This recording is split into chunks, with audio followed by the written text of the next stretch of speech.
নমস্কাৰ।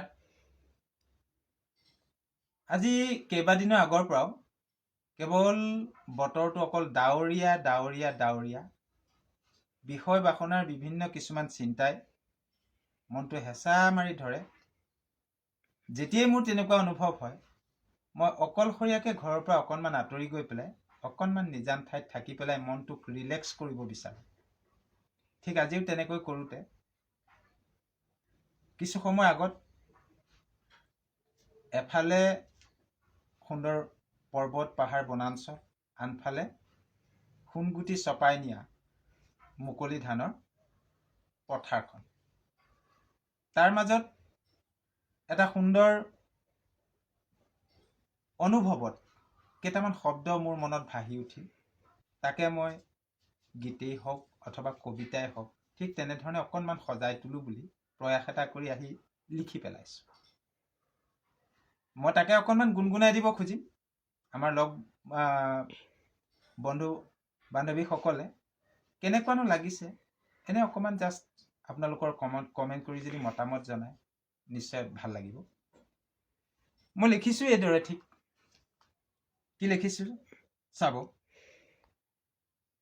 সোণগুটিৰে শুকান নৰাৰ উদঙীয়া পথাৰখনে আঘোণৰ সেই দিনবোৰলৈ আকৌ এবাৰ মনত পৰে। সোণগুটিৰে শুকান নৰাৰ উদঙীয়া পথাৰখনে আঘোণৰ সেই দিনবোৰলৈ আকৌ এবাৰ মনত পৰে। সুদূৰত সৌ ওখ পৰ্বত সেউজীয়া গছ বন, সুদূৰত সৌ ওখ পৰ্বত সেউজীয়া গছ বন, তাৰে পৰশত জিৰণি লওঁ ভাগৰিলে মোৰ মন, তাৰে পৰশত জিৰণি লওঁ ভাগৰিলে মোৰ মন, মনত আকৌ পৰে নে তোৰ বান্ধৈ ওখ চাপৰ বাট, মনত আকৌ পৰে নে তোৰ বান্ধৈ ওখ চাপৰ বাট, শৈশৱতে গা ধুইছিলো গজি চিলনী নদীৰ ঘাট, শৈশৱতে গা ধুইছিলো গজি চিলনী নদীৰ ঘাট, বিষয়ৰ বাসনাই আজি মেৰিয়াই ধৰে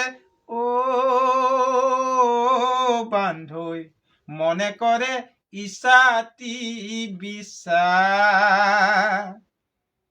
সোণগুটিৰে শুকান নৰাৰ উদঙীয়া পথাৰখনে আঘোণৰ সেই দিনবোৰলৈ আকৌ এবাৰ মনত পৰে।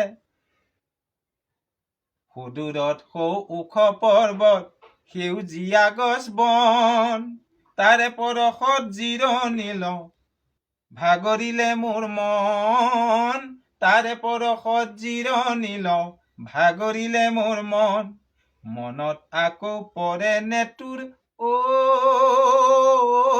বান্ধৈ ওখ চাপৰ বাট, শৈশৱত গা ধুইছিলো গজি চিলনী নদীৰ ঘাট, চিলনী নদীৰ ঘাট, বিষয়ৰ বাসনাই আজি